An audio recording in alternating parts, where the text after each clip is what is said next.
to show you the difference between this vacation. Right this way, sir. A $50,000 vacation where we have the Eiffel Tower completely to ourselves. It up to $1. For $1, we get this bed, which is honestly just a mattress sitting on wood planks, a broken cabinet, a light that sort of works. Oh, look at that. And lastly, random noises coming from your ceiling. I was hearing noise in the room, and there's a raccoon on our roof. I feel like most people would be mad if their hotel room had a raccoon, but for some reason we're happy. When's checkout time? Was Santa?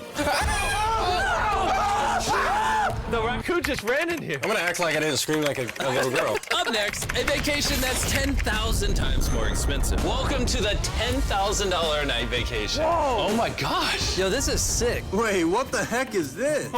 This hotel room